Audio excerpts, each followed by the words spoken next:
We live in the age of the nerd. Nerds are big business these days. Movies, TV, books, media in general is all aimed at nerds. Because they're the ones that have all the money. The Bill Gateses and Jeff Bezoses of the world didn't play football. They were on the AV Club. And now they own everything. Conventions, or cons as they're called, have become a global phenomenon in the age of the nerd. You name the subject and it has a con based around it. Marvel, DC, Harry Potter, Star Wars, Star Trek, Disney, Pixar, Game of Thrones, Dark Shadows, pro wrestling, video games, role-playing games, board games, porn, anime, manga. I could go on. But most of the cons are more general in nature. Horror, fantasy, sci-fi, cosplay, or just a mishmash of everything. Here in the United States, we have the San Diego Comic-Con, PAX West, Anime Expo, the Denver Pop Culture Con, Dragon Con, Emerald City Con, and these have 50, 75, 100,000 people in attendance every year. It's not just here, though. This is everywhere.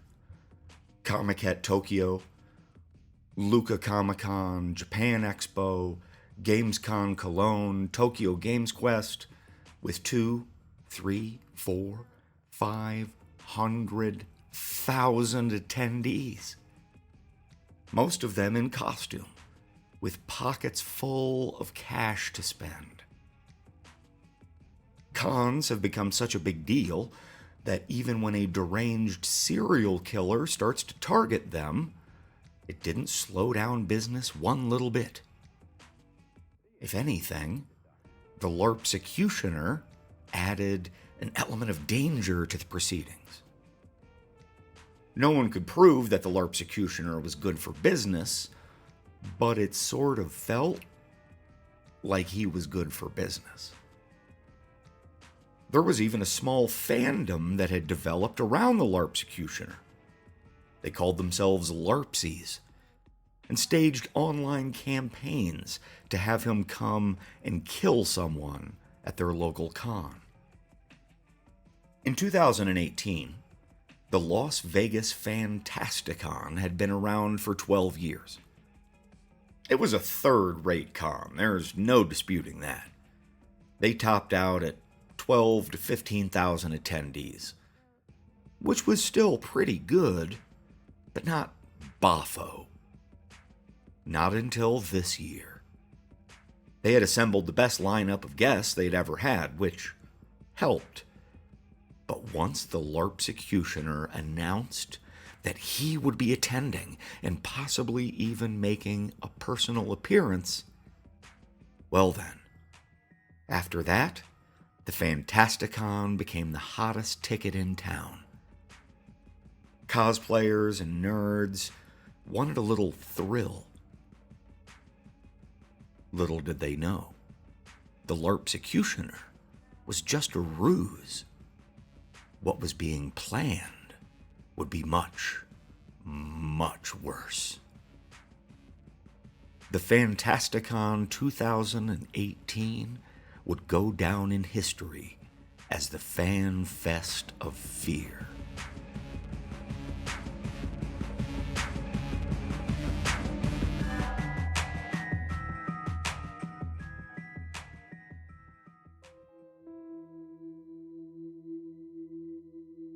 Drinking whiskey in the kitchen and telling scary stories around the fire. Music, monsters, and mayhem. Killers, cannibals, and cults, fearful fiction and furious fact, tall tales, and terrifying truths. This is a scary home companion.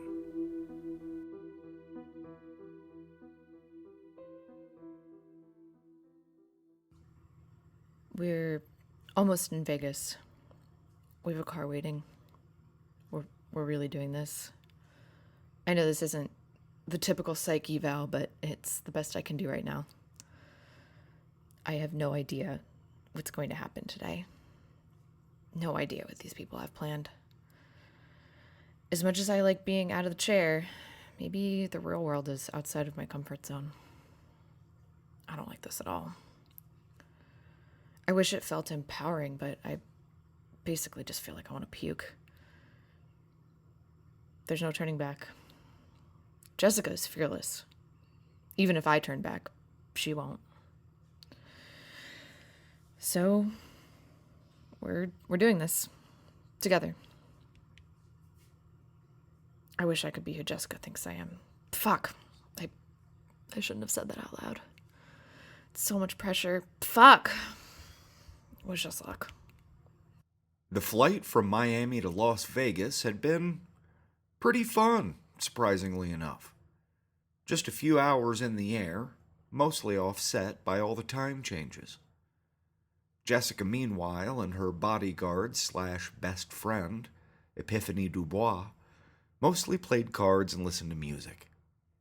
They alternated between rummy and tonk, each teaching the other a game that was new to them. Mona Skellington stayed in the rear cabin, trying to keep to herself. She was doing last-minute research on the convention hall, including news and rumors from the Fantasticon, as well as digging through local crime reports for the last few weeks. The only other person in the cabin with them was a security agent. She sat with her back to the cockpit door, gun belt hanging on the wall next to her. Mona took a few moments to record a video for her weekly psych eval, although it was really a cry for help to Sadie Jane. She knew that Sadie would see it. Sadie watched all of her videos. She also knew that Sadie was on an op right here in Nevada, somewhere in the shifting sands looking for a painting. Mona crossed her fingers that Sadie would come running with her goon squad like the cavalry when she saw this video. Mona was very nervous about all of this, and the closer they got, the worse she felt. She knew that they were doing the right thing. But what she didn't know was whether or not she was capable of facing what that really meant. Jessica called out to her from the main cabin. "Stop worrying." "I'm not worrying," Mona said. "We can all feel you worrying all the way out here. Can you feel it, Piff?" "Oh yeah," Epiphany said. "I can feel it." "Can you feel it, Cordy?" she asked the security agent. "Yes, ma'am," the woman said, stone face behind her mirror shades. "Loud and clear." Epiphany laughed at that. "I see you, G-Man. Till just now, I didn't know you could even talk." The agent said, "Thank you, Miss Dubois. Just because someone can talk doesn't mean they ought to. What's your name, friend?" "Cordelia May, ma'am." "Cordelia May what?" "Cordelia, May. In the phone book, May, Cordelia. If they even make phone books anymore. I don't think they do." Jessica piped in, "What's a phone book?" Mona sighed and plopped down in the chair next to Jessica. "Are you serious right now?" Jessica laughed. "No, silly. I know what a phone book is. I just like hearing that sound you make when you get exasperated." "So, did you learn anything new about the convention?" "No. I looked into the firm they hired to do security, and they're new, but they didn't throw any red flags. Vegas PD is treating it like just another night. There's no local chatter, everything seems quiet." "And what do you think, Mona? What does your gut tell you?" Mona didn't answer, She just stared out the window as that feeling of unease continued to build inside of her. Something bad was waiting for them at the Fantasticon. They touched down on a private airstrip, where a car was waiting for them on the tarmac. Cordelia May put on her gun belt and relieved the driver in the car. She would be taking it from here. "Oh, you're coming along with us," Jessica said. "Yay!" "Yes, ma'am." "I thought you were with the plane." "No, ma'am. I'm with you. Orders of the boss." Mona didn't want to betray her cool exterior, but she was deeply relieved that they had an armed escort. Jessica had already met Cordelia May before, in making the rounds of all of Lila Ambrose's upper echelon employees. Cordelia was a full-blood Inuit from northern Canada. She was a 6-year veteran of the Canadian Rangers, from the legendary 303 unit, no less. Cordy was as straight-laced as they came, camera-ready for the Secret Service, suit and tie, dark glasses, earpiece, total lack of facial expressions. What she lacked in personality, she made up for with grit. Cordy might not be the life of a party, but she was a woman of her word, with a rigid code of honor. This earned her a gold star from Jessica. Not metaphorically either. Jessica always kept a sheet of gold and silver stars with her that she used to mark certain personnel files. Cordelia was at the wheel. Jessica rode shotgun, explaining where they were headed and why they were headed there. The fearsome foursome pulled away from the airfield and drove towards the sparkling lights of Las Vegas. Mona opened her laptop to check for updates and saw something that made her stomach clench. "Guys, I'm reading here that Lurking Terror Studios has promised a big surprise announcement to launch their newest movie. It's about the Hand Collector."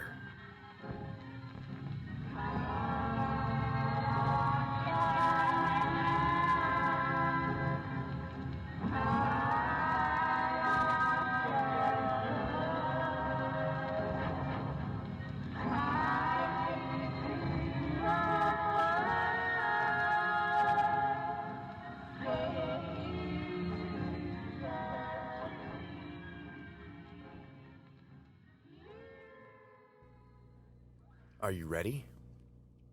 Well, get ready. You don't even have to do anything. Just keep your browser open. You won't need to look for us, because we are going to be everywhere. Woo! I'm so fucking keyed up right now, guys. It's finally happening. When you first met me, I was no one. I had nothing, and now look at me.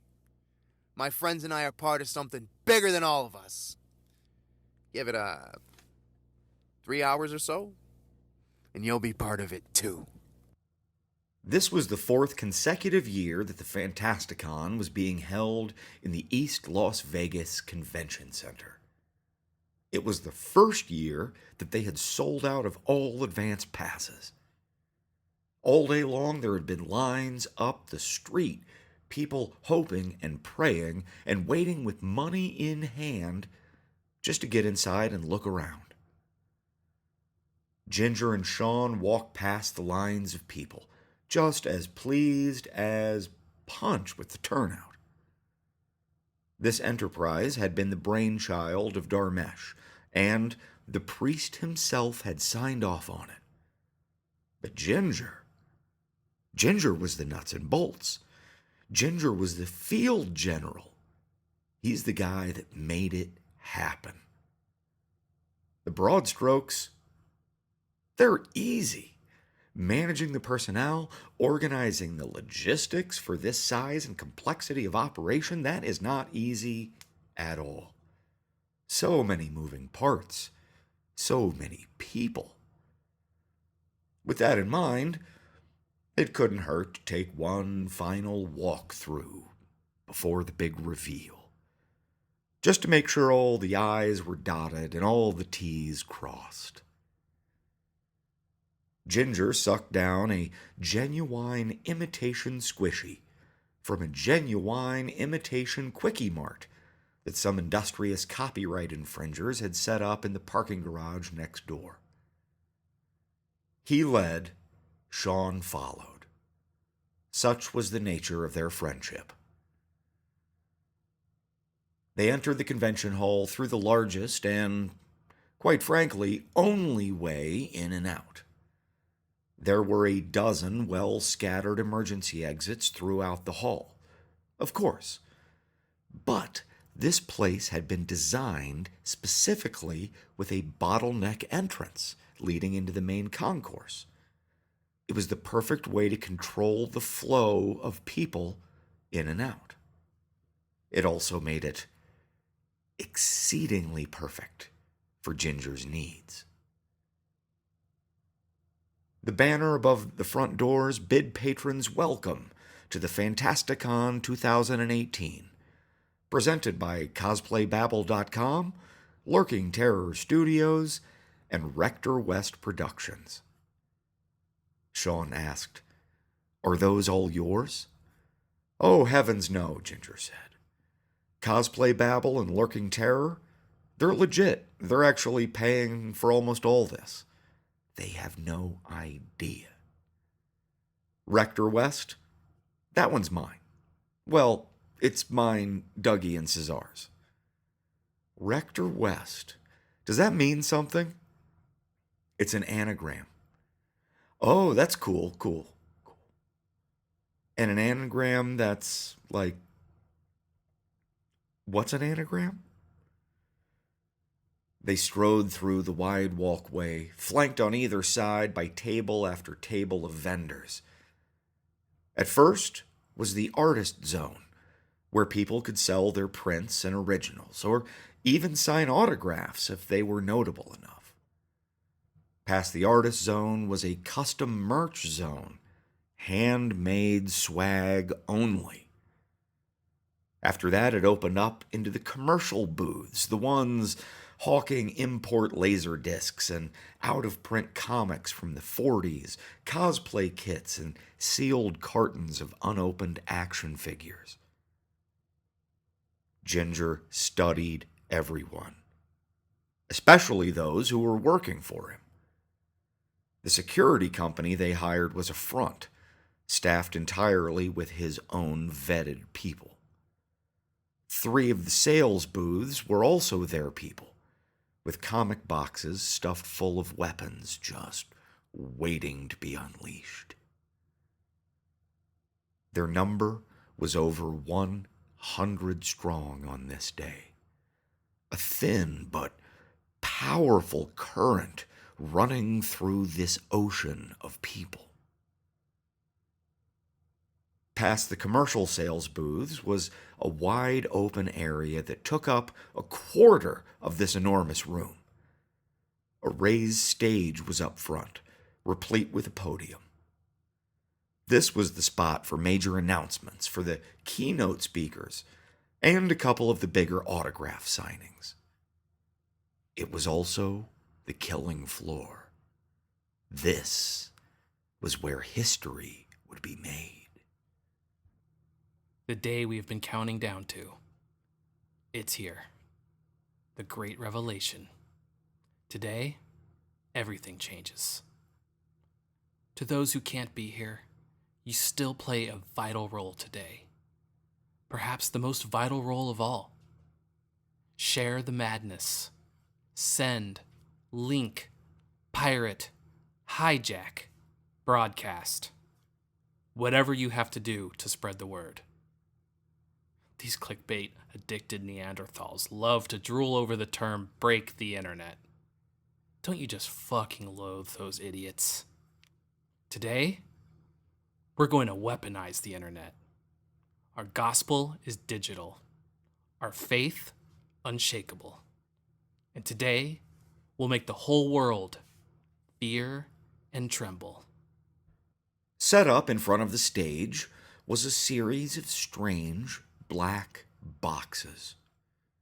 Made of metal, connected together by cables, and open on either end. A little smaller than a bread box.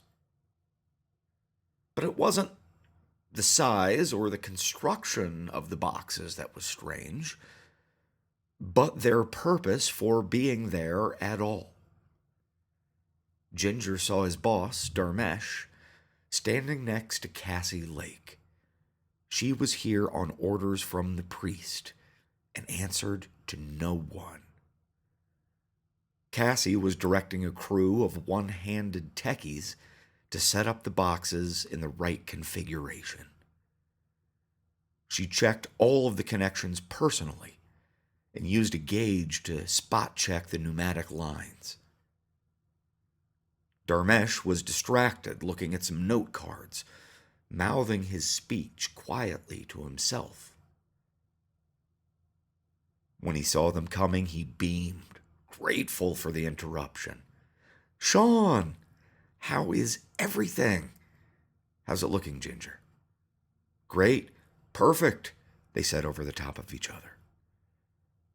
Dharmesh said, "I'm hearing a lot of buzz about the new Hand Collector movie. You saw that it's trending on Twitter, right? This is great work, Ginger. I'm so proud of you right now. Did you make your little speech yet?" Ginger confirmed that he had. "Sean, you know more than most of the people that we have here today. I need you to be a leader. Can you do that for me, buddy?" "Absolutely. Attaboy." Dharmesh dismissed them and then turned to Cassie. "How about you? Have you talked to the priest yet?" She shook her head. "No, because I'm not done yet. When I'm done, and I'm satisfied with the work, I'll send Frank a message. You just keep studying your little note cards, okay?" It only took her a few more minutes, and then all 80 boxes were set up and ready to go. The crowd was already gathering, and they were whispering and murmuring and speculating about what they could be used for.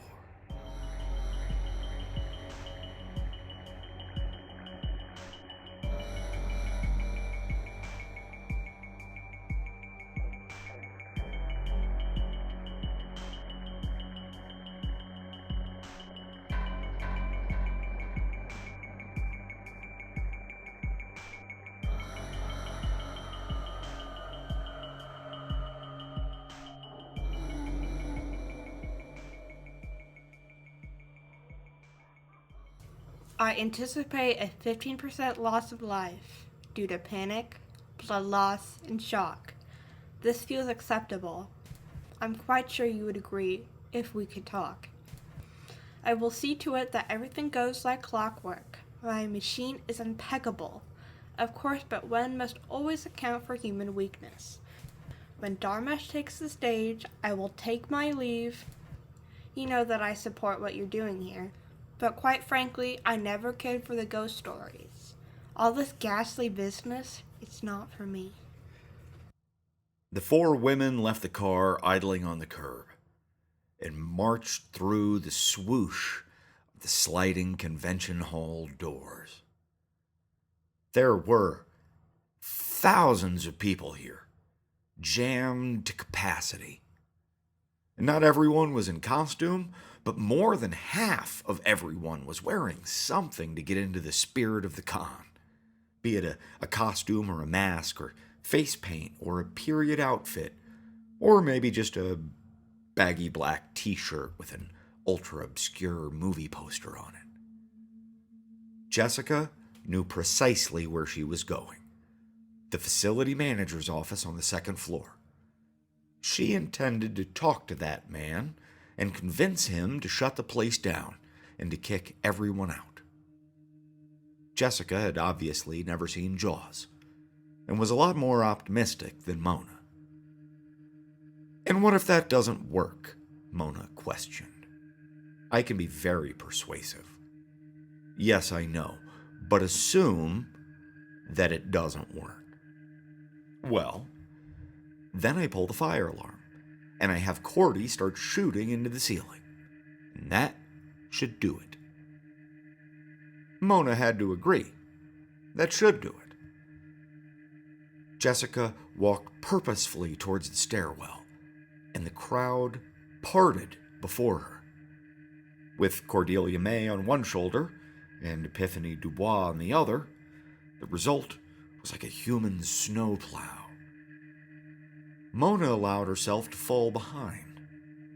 She wandered towards the main conference hall, where that big announcement was set to take place. If that was indeed the flashpoint for this plan, whatever it was, then the main players should be there by that stage. Mona wanted to recon the area to see if anybody that she recognized, Ginger or Sean, were actually here. In for a penny, in for a pound, right? As she approached, the crowd got more and more tightly packed. Mona stuck close to the wall and cut in and out of the small clusters and lines of people that were becoming ever more dense. Ahead of her there was some kind of a commotion. A woman shouted that she wanted to be let go. A reedy male voice came over the intercom. There were screams from afar. Mona wasn't close enough to see anything. And then one of the throng broke away and walked right up to her. He pulled back his plastic mask to reveal a familiar face. Sean McNamara. "You made it," he said. "It's so nice to meet you, Mona." He pulled off one of his gloves, and the glove itself was empty.